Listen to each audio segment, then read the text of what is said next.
મિત્રો, day to day base ઉપર અમારી કન્સલ્ટિંગ સર્વિસ દરમિયાન અમે અલગ અલગ પ્રકારના ઘણા બધા બિઝનેસ ઓનરને મળતા હોઈએ છીએ અને જ્યારે અમે એને અમુક પ્રશ્ન પૂછીએ છીએ ત્યારે એવો અનુભવ થાય છે કે ખરેખર અમુક બિઝનેસ ઓનર પાસે પોતાના બિઝનેસની ઓનરશિપ જ હોતી નથી. સે ફોર એક્ઝામ્પલ, અમે એક ક્વેશ્ચન પૂછીએ કે તમારા બિઝનેસનું સેલ્સ કેટલું છે ગયા વર્ષનું, તો બિઝનેસ ઓનરને ખ્યાલ હોય છે.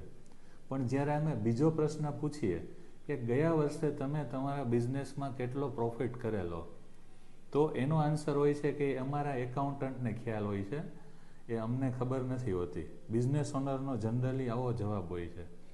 તો એનો મતલબ એ છે કે બિઝનેસ ઓનરે એના એકાઉન્ટ્સ ડિપાર્ટમેન્ટની ઓનરશિપ જ લીધી નથી, કારણ કે એને ખ્યાલ જ નથી કે ગયા વર્ષે એણે કેટલો પ્રોફિટ કરેલો છે.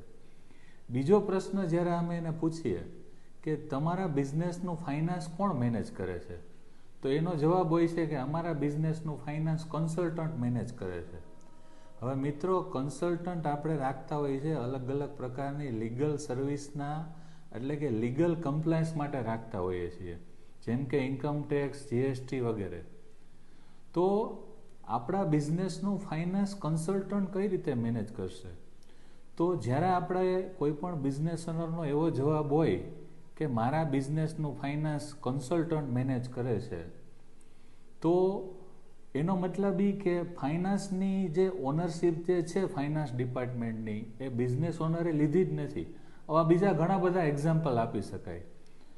તો ફક્ત આપણું કહેવાનું એ છે કે બિઝનેસ ઓનરને તેના દરેક ડિપાર્ટમેન્ટમાં શું ચાલી રહ્યું છે, જો તેનો ખ્યાલ નહીં હોય તો એનો મતલબ એ કે એની ઓનરશિપ એની પાસે નથી. બરાબર? એટલે ખરેખર આપણે જો બિઝનેસ ઓનર બનવા માગીએ છીએ તો આપણા દરેક બિઝનેસ ઓનર તરીકે આપણા દરેક ડિપાર્ટમેન્ટની જે ઓનરશિપ છે એ ખુદ પોતે બિઝનેસ ઓનરે લેવી પડશે. Thank you.